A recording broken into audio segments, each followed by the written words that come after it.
its in corporate place. We'll groove through it all in funky ways. So join us now, let's find our way. Listen to bits and pivots every single day. Ooh, get money, get paid. Hey, y'all. Thanks for tuning in. Appreciate you being here.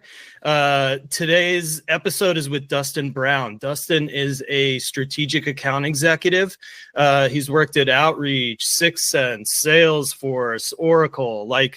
Dude has an insane resume. And this is going to be a two-parter. So part one today, we talk about how he got his start. I'll let him tell the story, but he has a similar background to me, going from boiler room into tech sales. And so we talk about that transition, and he started as a BDR. So that's one of the reasons I wanted to talk to him. One, I wanted to figure out making that move from a high velocity, straight commission, really low value type sale in the tech sales.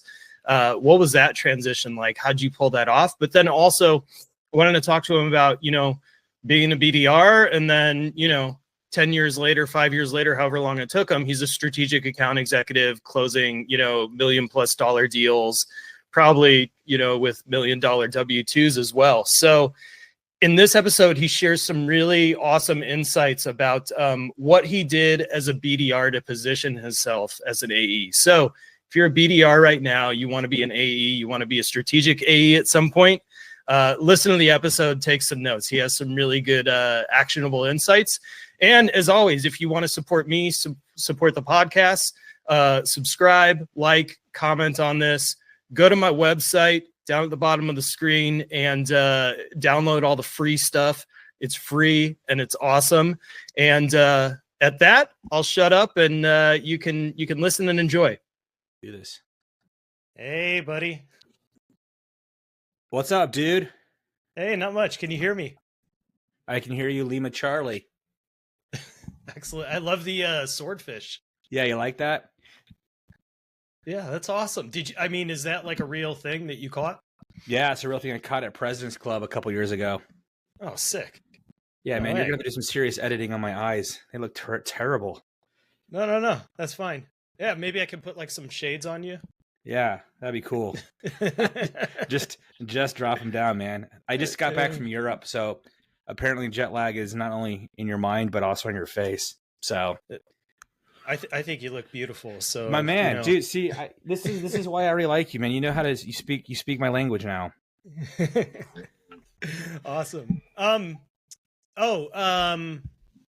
Yeah, thanks for letting me know that the link didn't come through. That was Yeah. Apologize. I mean, for that. it might have. I just didn't really know where to see it. Oh, okay. But I looked up and down the emails, the auto emails that were coming my way, and I didn't see it. No, I think the one that I send out, I need to highlight it and put it in bold because it's a little sneaky, Okay. probably. So that was definitely user error. Cool. It was on me. What were you up to in Europe? Just a family vacation and getaway? So Q4 vacation? it's certainly not the best time to be taking a vacation for sure. But I go every year for my birthday. My birthday is the first week of December. I go to Germany every year. Nice. I love Germany. I speak German, and so it's an opportunity for me to get back to mein zweites Zuhause, my second home, and just be around some cool people, lose myself in the language, the culture, and just do as the Germans do, because they live their life like a vacation every day. No, it was good. But yeah, I go every year. It's good. It's a good time. I did see a picture of you once in full lederhosen. Yeah, dude.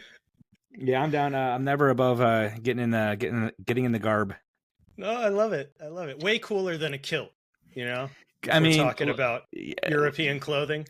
I mean, I'm always down with the kilt. My family is German Scottish, so it kind of does work for me. But I do like the lederhosen. It's a lot more multifaceted. Do you ever mix it up, skirt on the bottom, suspenders on top? Oh my gosh, that's so funny. That's so funny. That's hilarious, dude.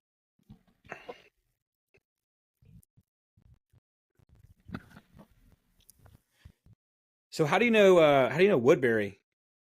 Oh, we worked together. We Yeah. worked together like 11 years ago. So we go way back. It was when we both moved to Austin at the same time and went to work at the at this company called Volusion roughly around the same time. We overlapped by like probably 3 to 6 months.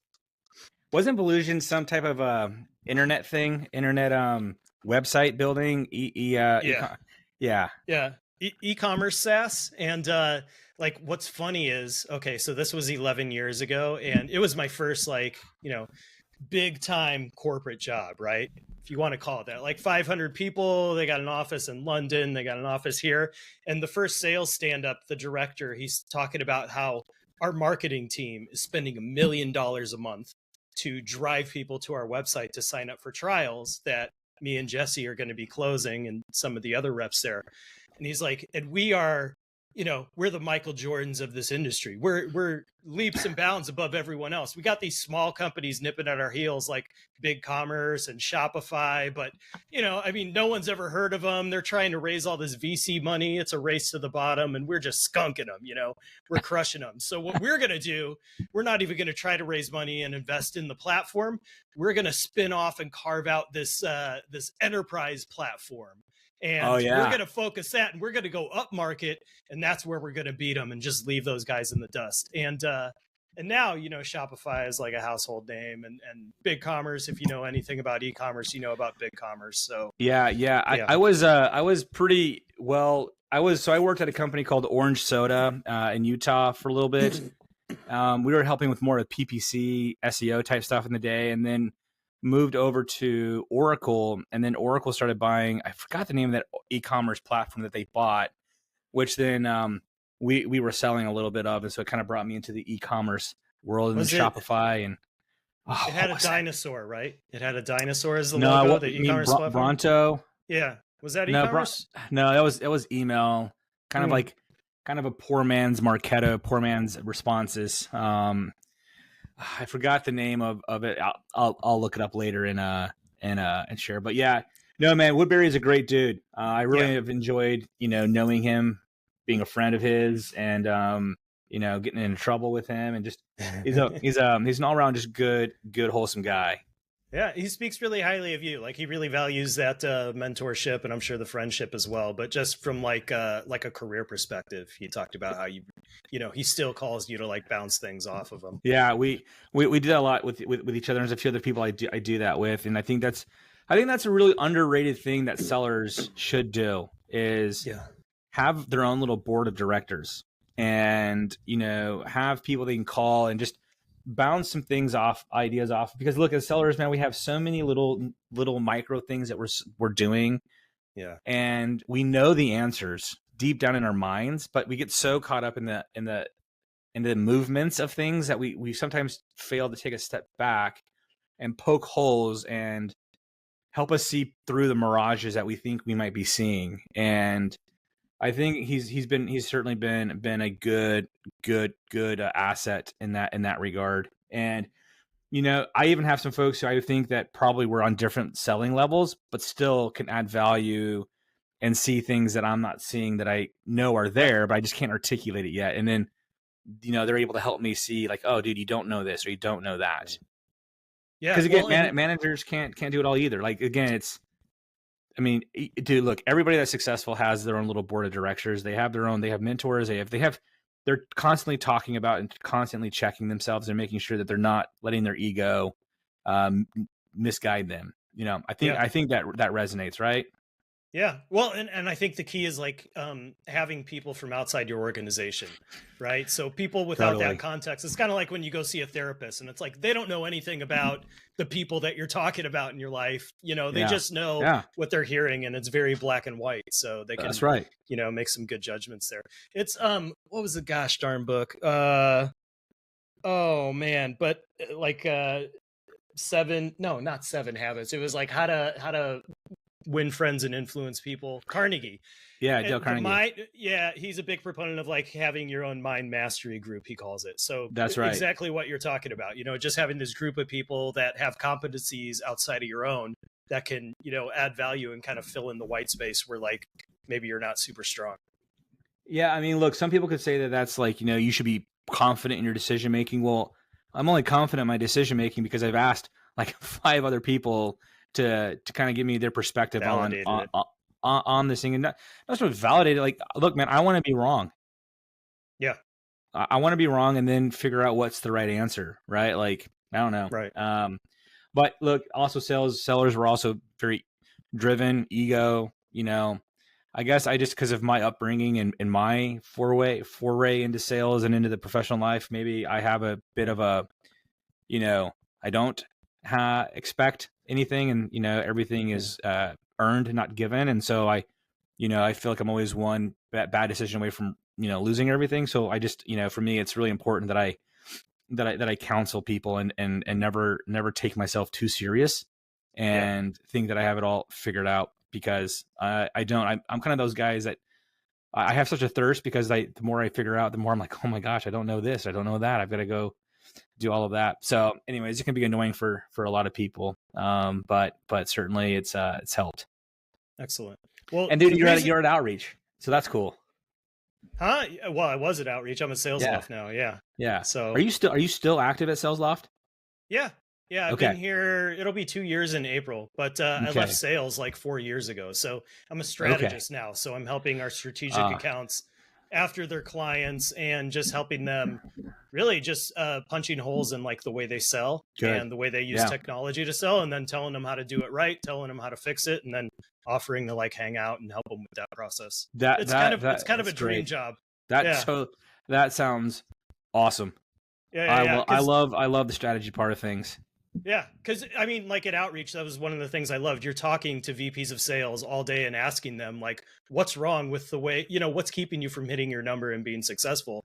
And you're learning all those challenges. And then you're kind of like solutioning with them a little bit, tying it into the platform. But it's kind of the same thing that I'm doing here, but actually like following through and helping them with the work, and also like taking it outside of the platform. So like helping them work with their marketing team a little bit better, which is always a challenge. Enable their reps and managers a little bit better. So that sounds awesome. I look, I mean, I think technology is good, but if it's not supporting a strategy, then it's so hard, because we want them to adopt it our way versus understanding what and how they need it to work. Yeah. And then developing a plan around that. And anyways, we could probably go on for hours on that, but that's super cool. I didn't know you were still with them. I thought you were, fully off doing your own thing. So that's cool, man. Yeah. And so what this podcast is about and why I wanted to talk to you, it's a career focused podcast for sales reps. So the reason I wanted to talk to you is because you're a strategic AE. There's a lot of people that listen to this that aspire to be a strategic account executive at some point in their life. So I kind of wanted to like talk about your journey from, selling SEO, which I would imagine is a little bit of like a boiler room situation. I come from a similar background in online reputation management. And then is that still a thing? I don't know. This was a lot. We're talking about like 15 years ago when I was doing it. So it's so crazy. Sure. It's so crazy to think it's 2007. 2000 is like, really 2002 to now is really when I got into sales in some form or fashion. So, I'm now that Pepperidge Farm remembers and, online reputation. I can just remember, I can hear the radio ads right now for it. It goes fast though, right? Yeah, it does. And time keeps speeding up. So do I have that right though? You started in SEO? Yeah. I mean, I think I go a little further back than that. I don't know if we're officially starting, but hey, look, so I started really, if you want to like really get into the technicalities of learning how to sell, I kind of grew up in a household. My dad was a sales executive. He owned businesses, was kind of in his DNA. I also lived in Europe for a couple of years doing some door-to-door work. Was selling some faith-based activities. And so right. Real fast introduction into, figuring out grit and being quick on your feet and, having to do that in another language and just facing unrelenting rejection. And being away and having to learn a language, learn a process, learn, how to pitch, and then how to just deal with rejection, and really then start figuring out what is important to the other person and what are they lacking, and is it what I have something that can, help, bring some happiness to their life of, what they're missing. And so kind of that solutioning selling, again, I don't really like talking about that experience in this way, but I think there's some practical, there's some parallels there. And, I think a lot of folks would, understand that. Well, and then, yeah, I mean, you look all up and down the Wasatch Front, and there's tons of outsourced BDR shops and tons of tech companies. And if they're not headquartered there, they're putting their sales offices there. And it's because people go away on missions. They have to sell Jesus door to door for 2 years. That's right. And after you've done that, making a cold call to someone is like a walk in the park, right? It's no big deal at all. It's and I think there's some joy in that. I think part of it was like, hey, we really love people. We really understand that it's about others. And I think, sales is about relationships. There's lots of technologies and tools that try to it's about the tool. It's about get it in, get it out, whatever, but people still buy from people. Especially the bigger, the more considered the purchase. And I think, when you go on these missions, you go and learn how to develop a relationship of trust, because you're going to start talking about some very intimate things with people. It's, about what do they hold sacred? What do they believe or not believe? And you're asking them and challenging them to make a life-changing, a generational changing type decision. And you learn how to empathize, you learn how to connect with people. And I don't think sales is a business of manipulation. Certainly people do that. That's totally wrong. That's not right.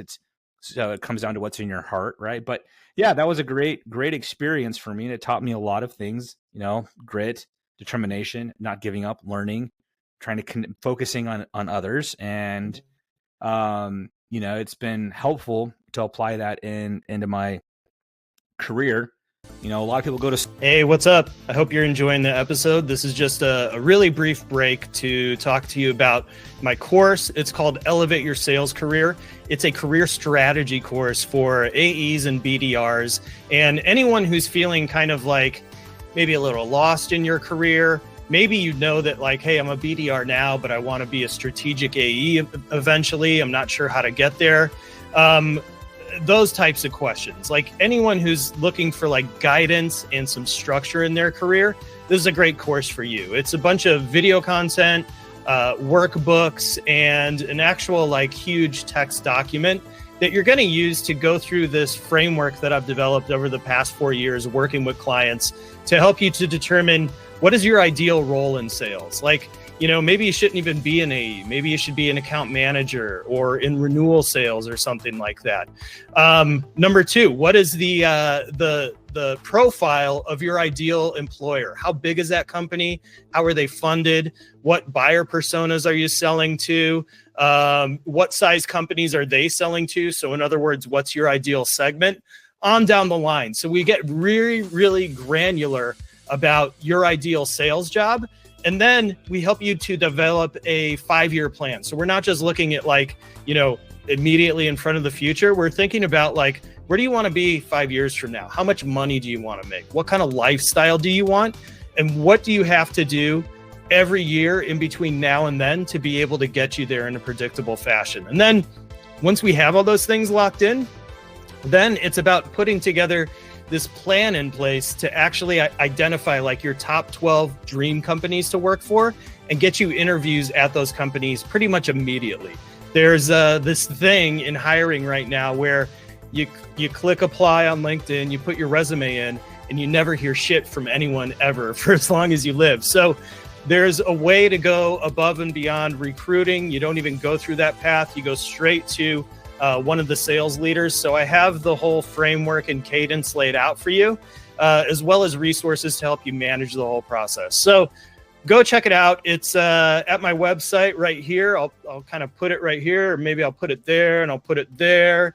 And, I'll just put links to it everywhere. There's going to be a link in the show notes, but it's dankow.ski/elevate, and go elevate your sales career.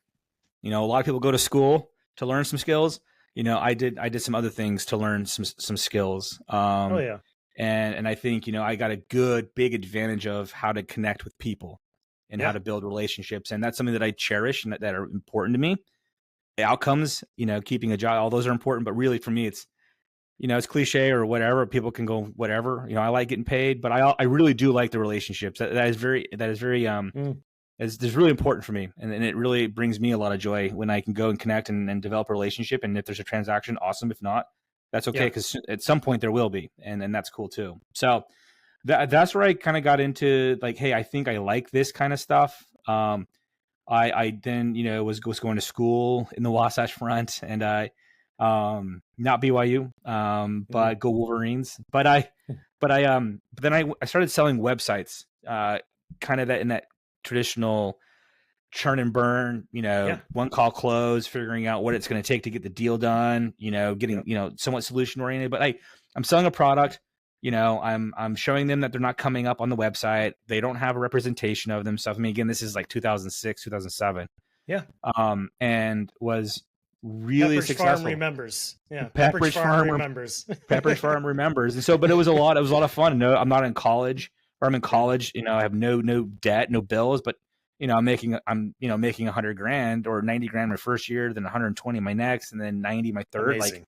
Like this is fantastic. This is awesome. I'm good at this. And then, 2008 happened, and I decided to, hey, I'm going to go full time. This is the career I want to go down. But yeah, I have experience in that cold calling, high pressure, type environment.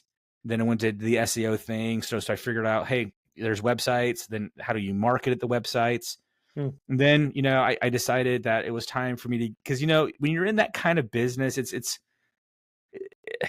you can't make a career out of it. I mean, you can, but it's not going to be very fulfilling, and you're gonna hit the ceiling really, really fast, and you can't. It's a high burnout job. It's a high burnout job, and I don't know if that's good or bad, but that's the way they're designed, and that's okay.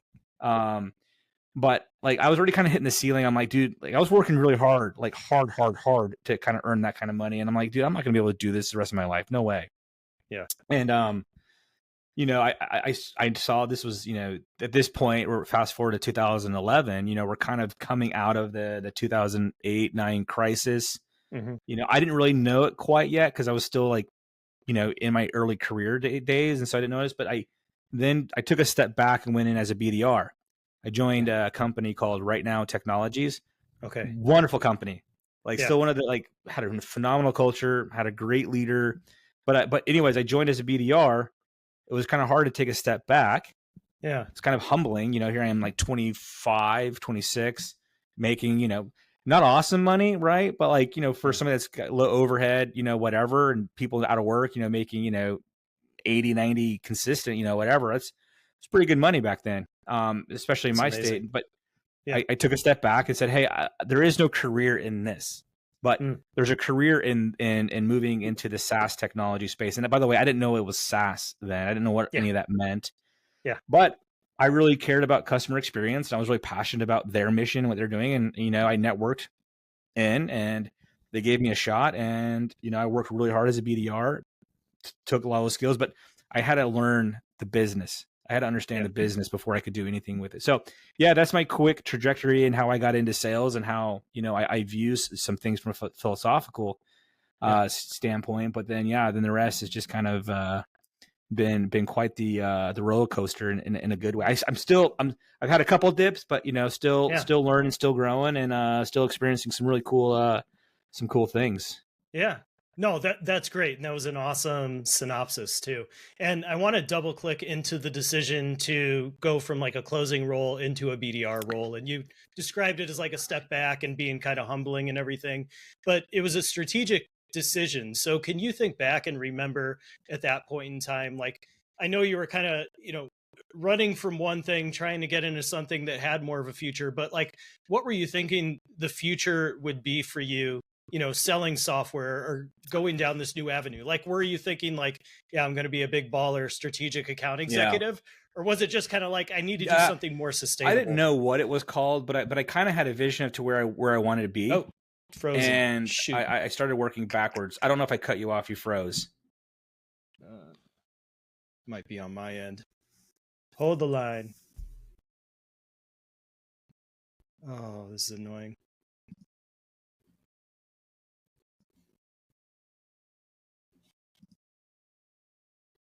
Oh, shit. Hmm.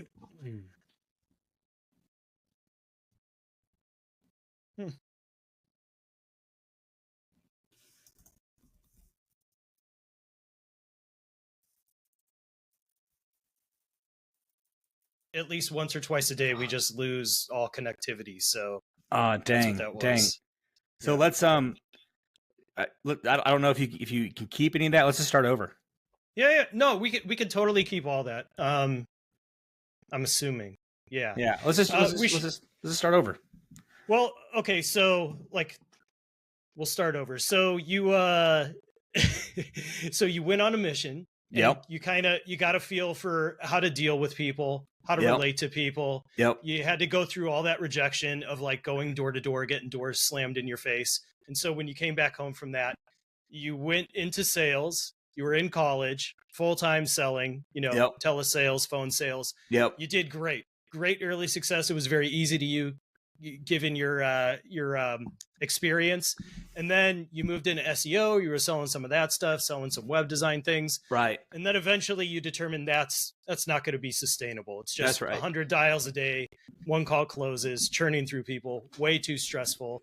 And then you decided to you're never going to make the big money. You're never going to make the big money, right? Like, and at that time I was single, and maybe I cared too much what others thought. I was like, no woman of worth is going to think what I'm doing is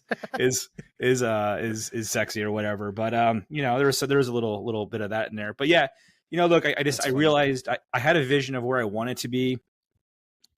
I don't know if I knew I wanted to be a SaaS seller, but I certainly knew I wanted to be put in a position to where I can put it out there and then be in charge of, the kind of money, to earn the kind of money, live the kind of life that I wanted. And I also knew that I wanted to be global. I wanted to have an opportunity to get back to Europe, specifically Germany, and leverage those relationships, those connections, the language. So, and I knew that, hey, to do that, you got to sell to global accounts or customers. Yeah. And so, but then, I had some friends, and my dad was a senior executive at some of these tech companies, and Silicon Slopes was just starting to become a thing. Adobe had this was right when, I don't know if you remember, what was it? Omniture. And then Omniture got bought by Adobe. Then Adobe built their big headquarters. And so this Silicon Valley tech thing was starting to really kind of become a thing in Utah. It wasn't what it is today, for sure. But yeah. So I just knew that, hey, maybe this is, the path, because, my dad, his friends, some of his sales friends were making big money and blah, blah, blah. And so I was like, oh, okay, cool. Like this is, I'm not going to be a doctor. I'm not going to be a lawyer. I'm not going to be a politician. I didn't do very well in school, not because I'm not competent, it just wasn't interesting for me. But I can relate. This sales thing, I get to hang out with cool people, work on potentially cool projects, and earn commission. I kind of at that point knew what commission was and how lucrative it can be. I mean, again, I'm coming up in the like you only make commission, you don't make a base, right? Yeah. Oh, I'm like, they have a base. So I realized very quickly that, hey, I think I want to jump on this. This is kind of a hot area. Got really focused, and yeah, I don't want to say I took a step back, but certainly the responsibilities changed. And look, I was 26, 27, didn't have a family. So it was really easy for me to do that. Mm-hmm. It is another thing for those who are contemplating it to do that. I understand that is challenging. Yeah. My recommendation would be just to have a plan and be very maniacal about your plan, but also give yourself a little bit extra time than the others are in moving up, just because you're at a bit of a disadvantage and you really need to hone in some other skills than others who have already kind of been in this environment for a while. So sure. Yeah, I kind of had an idea. I didn't really know what it was called. I just knew I wanted to be at the top and have the bigger opportunities, and continue to work on some really cool opportunities and customers and problems. Oh yeah. Yeah. You wanted more, you wanted better. You weren't exactly sure like the role that corresponded to that, Yeah. but you knew you weren't going to get it where you were. So, you know, Yeah, like that's you were right. saying before we got cut off, it was like you kind of sucked up your pride a little bit and you're like, yeah, I'll become like this meeting setter or whatever for a little bit, but then I'm going to skyrocket and that's going to propel me. Yeah, well, I mean, interesting though, like, you know, I mean, it's not like it was that far. I mean, maybe, but you know, going back to Pepperidge Farm Remembers, I mean, as a BDR, we were responsible for inbound and outbound, and you know, these were like I wasn't just a meeting setter. Like, you know, my AEs really gave me and looked to me to say, hey, you want to be where I'm at? Well, then you need to do what I'm doing, and that is account planning. Understand the technology, understand the customer and what they're doing. So we were selling contact center solutions. So I bought a book, Contact Center Solutions for Dummies. What is a contact center? Yeah. Then I started figuring out what are the problems a contact center has. How does our tech? I really went beyond just setting an appointment and you know, like Good. Yeah. I wanted to be an AE, so I had to get smart. I had to understand. Like I had to understand what I was saying, and so like I didn't take it as a meeting setting. I mean, like I'm a person finding opportunities, doing some discovery, trying to understand what's going on. To then when I go to my rep, I can say, hey, this is what they're working on. This is how they're thinking about it. You know, they'd like to meet on this. You know, what are you thinking? And through that, they would educate me on like, hey, this sounds interesting. Let's take the call together. And then they would spend some time with me after the call and saying, hey, that was a really good call. Here's why. Here's what I'm thinking. Awesome. And then, okay, cool. We'll go ahead and run with it. Or, hey, look, that was a good conversation. I don't think this is the right person. This is good intel. This sounds about right. Can you try to get me a little bit higher in the organization? They would make me work a little bit more. Yeah. And I had to figure out how to communicate with the CEO. I got on LinkedIn. I got on Facebook, and I had an experience with a brand, and I tweeted or LinkedIn or I forgot what I did something, but then the CEO or the CMO replied to my message and took a meeting, and they ended up doing a $500K deal with that. Right. Like was willing to get inventive and get creative, but I wanted to know because I didn't want to just be an amazing meeting setter. Yeah. Right. Like I needed to figure out how am I going to have these conversations and what are they talking about? What does that mean? What does this mean? Let me try to take some of these smaller deals a little bit further. Just like, let me learn a little bit. My only regret is that I rushed the process a little bit. Like I wish I wasn't in such a hurry to get to the next level. I think I'd have been much more prepared now. All right. Part 1 with Dustin Brown in the books. I forgot to mention there was, I should have mentioned it before the episode, but there was some technical difficulties. So there was like a dead patch in the middle of there where it's like we're having a conversation and then it comes back. AT&T was installing fiber in my neighborhood, so knocked my internet out.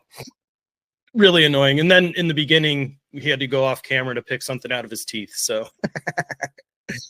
anyway, man, Dustin, I love his energy. Super energetic dude. I love the things he had to share about how he approached the BDR role and some of the extra stuff he did, like getting, call centers for dummies. Like I love that shit. And it's like, it's something so simple that, a lot of your colleagues aren't going to be doing if you're a BDR. So in part 2 coming out next week, we talk a little bit more about, making that transition from AE or SMB mid-market AE into strategic account executive.